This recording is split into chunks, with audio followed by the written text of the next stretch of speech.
नमस्कार दोस्तों, आप सभी का हमारे YouTube चैनल उमेश की क्लास में स्वागत है। तो चलिए स्टार्ट करते हैं। पहला सवाल है, किसी धनराशि पर 2 वर्ष का साधारण ब्याज है 4,000 रुपये और चक्रवृद्धि ब्याज है 4,400 रुपये, तो ब्याज की दर क्या है। देखिएगा, मैं इस सवाल को 2 तरीके से बता सकता हूं, लेकिन जो दूसरा मेथड है वो लॉन्ग प्रोसेस है और आपको समझ में भी नहीं आएगा। आप एक बार में क्लियर तरीके से नहीं समझ पाओगे। तो हम आपको वो तरीका बताएंगे जो आपको एक बार में समझ में आ जाए और कम समय में क्वेश्चन सॉल्व हो जाए। तो तरीका क्या है उसे देखते हैं कि जो पहले वाला अमाउंट है वो प्रिंसिपल होता है और जो बाद वाला अमाउंट है वो मिश्र धन होता है। याद रखना, एक तरफ प्रिंसिपल लिखना है, एक तरफ अमाउंट। पहले वाली जो राशि होती है वो प्रिंसिपल का काम करेगी, मतलब प्रिंसिपल आपका 4,000 रुपये है। दूसरी वाली राशि अमाउंट का काम करेगी, दूसरी वाली राशि 4,400 रुपये है। अब मान लीजिए प्रिंसिपल आपका 4,000 रुपये है और वो 4,400 बन गया। आपने बैंक में 4,000 रुपये जमा किए, वो 4,400 रुपये बन गए, तो उस पर ब्याज आपको कितना मिलेगा? 400 रुपये का मिलेगा। मिलेगा कि नहीं? 400 रुपये का ब्याज मिलेगा। ये जो 400 रुपये का ब्याज है 4,000 पर ही तो मिला है, बटे में 4,000। और प्रतिशत के लिए किसी भी चीज को करने के लिए, बदलने के लिए प्रतिशत में 100 से गुना कर देते हैं। 2 जीरो से आपके ये 2 जीरो कट जाएंगे, 1 जीरो से 1 जीरो कट जाएगा, 4 से कट जाएगा, 40 आपका 10 बार में। तो यहां पे जो निकल के आया है 10%, ये 1 वर्ष का रेट है। आप इस 10% को सही मत करना, प्रश्न को पढ़िए पूरा। उसने बोला है कि 2 वर्ष का साधारण ब्याज। ये जो साधारण ब्याज है कितने वर्ष का है? 2 वर्ष का। जब मेरा 1 वर्ष का रेट 10% है, पहले वर्ष का रेट 10% है, तो दूसरे वर्ष का रेट भी तो 10% होगा। तो टोटल 2 वर्ष का साधारण ब्याज मेरा 20% होगा। बात क्लियर हो गई? सवाल खत्म हो गया। तो जो रेट रहेगा वो 20% होगा, क्योंकि 2 वर्ष की बात है। अगर 1 वर्ष की बात होती तो रेट 10% हो जाता। 2 वर्ष की बात है तो 20%, और 3 वर्ष की बात होती तो 30% होता। सभी को क्लियर है ना प्रश्न? चलिए अब देखते हैं आगे। अगला प्रश्न है, किसी धनराशि पर 20% की दर से 2 वर्षों का प्राप्त साधारण ब्याज 2,000 रुपये है, तो उसी धनराशि पर उसी दर से 2 वर्षों का प्राप्त चक्रवृद्धि ब्याज कितना होगा। देखिएगा, आपसे कंपाउंड इंटरेस्ट पूछा है, कंपाउंड इंटरेस्ट पूछा है। तो कंपाउंड इंटरेस्ट निकालने के लिए क्या फॉर्मूला होता है मैं नोट कर रहा हूं, क्योंकि आपके पास सिंपल इंटरेस्ट तो दिया गया है। सिंपल इंटरेस्ट दिया गया है 2,000 रुपये। तो simple interest into 1 plus R upon 200, ठीक है। आपको इसकी वैल्यू निकालनी नहीं है, सवाल खत्म हो जाएगा और मैं चेक भी करके बता दूंगा। चलिए, CI बराबर सिंपल इंटरेस्ट है मेरा 2,000 रुपया, तो मैं 2,000 यहां लिख लूंगा, ठीक है।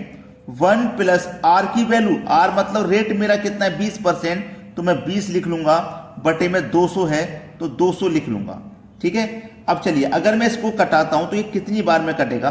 20 से कम 20 और 20 से 200 कट जाएगा 10 बार में, ठीक है। तो CI बराबर ये है मेरा 2,000। अब देखो 10 का मल्टीप्लाई 1 से करेंगे 10, और 10 में जोड़ देंगे 1, तो 11/10 हो जाएगा। तो ये हो जाएगा मेरा 11/10। अब CI बराबर 10 से मैं इसको कटा दूंगा तो कितनी बार में कटेगा? देखो कुछ नहीं है, बस 1 जीरो से 1 जीरो कट जाएगा, और 11 दूनी का 22 हो जाएगा, और 2 जीरो मतलब 2200। कंपाउंड इंटरेस्ट कितना निकल के आ गया? 2200 रुपये निकल के आ गया, जो कि सी ऑप्शन में है। अगर आप इसे चेक करना चाहते हैं तो चेक कर लीजिए। मैंने आपको पिछले क्वेश्चन में एक तरीका बताया था कि पहले वाला अमाउंट प्रिंसिपल, बाद वाला अमाउंट मिश्र धन, ठीक है। तो पहले वाला अमाउंट मेरा कितना है? पहले वाला ब्याज मेरा 2,000 है, तो मैं 2,000 लिख लूंगा। और बाद वाला जो ब्याज मेरा कितना है? 2200 है, तो मैं 2200 लिख लूंगा। कोई राशि 2,000 से 2200 हो गई तो 200 रुपये बढ़ गई। कितने पर बढ़ी है? 2,000 पर बढ़ी है। और प्रतिशत के लिए क्या करते हैं आप? 100 से गुना। तो देखिएगा, 2 जीरो से तो 2 जीरो ये कट जाएंगे, 1 जीरो से 1 जीरो कट जाएगा, और 2 से 20 कट जाएगा 10 बार में। तो ये 1 साल का रेट 10% है, तो 2 साल का भैया कितना हो जाएगा? 2 साल का 20% हो जाएगा, ठीक है। तो 20% का रेट हमारा निकल के आ गया, 2 साल का, बिल्कुल सही है। और 20% की दर से ही हमारी जो राशि है वो 2200 रुपये हो रही है। कंपाउंड इंटरेस्ट हमारा 2200 रुपये हुआ। अब देखते हैं आगे। अगला प्रश्न है, एक धनराशि चक्रवृद्धि ब्याज की दर से 2 वर्षों में 2420 तथा 3 वर्ष में 2662 हो गई, तो ब्याज की दर ज्ञात करो। बहुत अच्छा सवाल है। मैंने क्या बोला, पहले वाली राशि प्रिंसिपल, दूसरी वाली अमाउंट। पहले वाली राशि कितनी है 2420 रुपया, बाद वाली है 2662 रुपया। ठीक है, अब याद रखिएगा यहां पे 2 वर्ष में ये इतनी हो गई थी और 3 वर्ष में इतनी, तो ये 2 वर्ष का अमाउंट है और ये 3 वर्ष का। देखिए ये 2 वर्ष का अमाउंट है और ये 3 वर्ष का, तो 2 वर्ष से 3 वर्ष होने में 1 वर्ष ही तो बढ़ गया हमारा भाई, 1 वर्ष ही तो बढ़ गए। और 1 वर्ष में अमाउंट कितना बढ़ गया है, 2420 से 2662 हो गया, कितना बढ़ गया भाई 242 रुपए बढ़ गया। 242 बढ़ गया, कितने पर बढ़ा 2420 पर बढ़ा। और प्रतिशत के लिए आप क्या करते हैं 100 से गुना करते हैं, तो देखो 1 जीरो से पहले मैं 1 जीरो कटाऊंगा और 242 से 242 पूरा कट जाएगा, बचेगा क्या 10, तो 10% ही आपका सही जवाब है। अब ये 10% क्यों है सही जवाब, क्योंकि 1 वर्ष ही तो हम आगे बढ़े थे और 1 वर्ष का रेट मेरा 10% निकल के आया, तो 10% मेरा बिल्कुल सही जवाब हो जाएगा। सभी को समझ में आया। अब देखते हैं आगे, अगला प्रश्न है 5000 रुपए की धनराशि पर 10% की साधारण ब्याज की दर से 2 वर्षों का प्राप्त चक्रवृद्धि ब्याज और साधारण ब्याज का अंतर कितना होगा।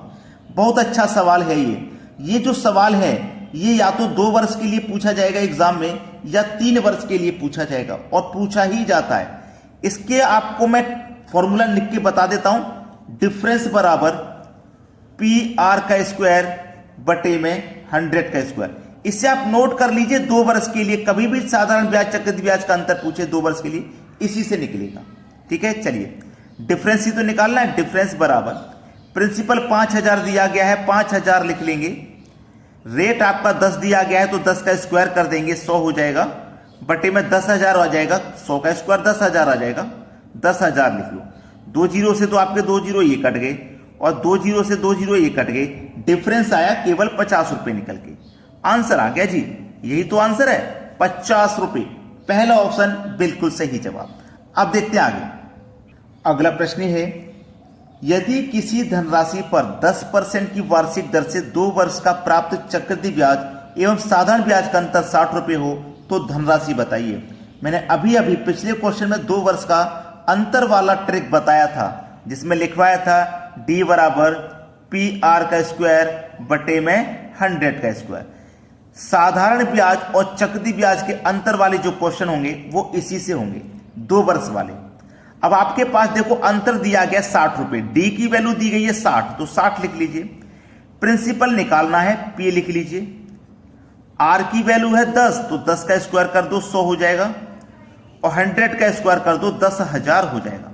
ठीक है, चलिए यहां पे मैं 2 जीरो से सीधे ये 2 जीरो कटा दूंगा। 100 का मल्टीप्लाई 60 से होगा तो ये 6000 हो जाएगा, बराबर इधर क्या बचा पी फॉर प्रिंसिपल निकल के आ गया आपका 6000 रुपए, यही हो जाएगा सही जवाब 6000, बी ऑप्शन बिल्कुल सही जवाब। अब देखते हैं आगे, अगला प्रश्न है 6000 रुपए की राशि पर 10% की वार्षिक दर से 3 वर्ष का चक्रवृद्धि ब्याज एवं साधारण ब्याज का अंतर कितना होगा। अब पूछा है 3 वर्ष का, एग्जाम में या तो 2 वर्ष के लिए आता है या फिर आता है 3 वर्ष के लिए। तो 2 वर्ष के लिए तो मैंने बता दिया, अब बात करेंगे 3 वर्ष की। तो 3 वर्ष के लिए नोट कर लीजिए, ठीक है, फॉर्मूलाज को नोट कर लिया करो ताकि आपको याद हो जाए। डिफरेंस बराबर पी आर का स्क्वायर बटे में 100 का स्क्वायर इनटू 300 प्लस आर बटे 100। यह आपका 3 वर्ष के लिए है। याद रखना भी आसान है, मुश्किल नहीं है, क्योंकि इतना तो 2 वर्ष के लिए था, 3 वर्ष के लिए बस इतना ही तो जोड़ा गया, हो जाएगा। डिफरेंस निकालना है, प्रिंसिपल है 6000 रुपया, रेट है 10, तो 10 का स्क्वायर कर दो 100 रुपया, 10,000 हो जाएगा, 100 का स्क्वायर 10,000 हो जाएगा, इंटू 300 में जोड़ देंगे रेट को यानी कि 10 को, तो 310 हो जाएगा और बटे में कितना 100 है। अब इसको बस कटा लीजिए, 100 से 100 ये कैंसिल हुआ, 1 जीरो से 1 जीरो गया, 1 2 3 जीरो से 1 2 3 जीरो ये भी चले गए, बस हो गया डिफरेंस। 6 का मल्टीप्लाई करना है आपको 31 से, तो 6 1 कम 6, 6 तिया 18, मतलब 186। डिफरेंस निकल के आ जाएगा 186 का, सी ऑप्शन बिल्कुल सही जवाब है। अगर किसी बच्चे ने वीडियो लाइक नहीं किया है तो भाई लाइक कर दीजिए, और यदि शेयर नहीं किया है तो शेयर कर दीजिए, और कमेंट नहीं किया है तो एक प्यारा सा कमेंट हमारी इस वीडियो के लिए कर दीजिए। ठीक है दोस्तों, धन्यवाद।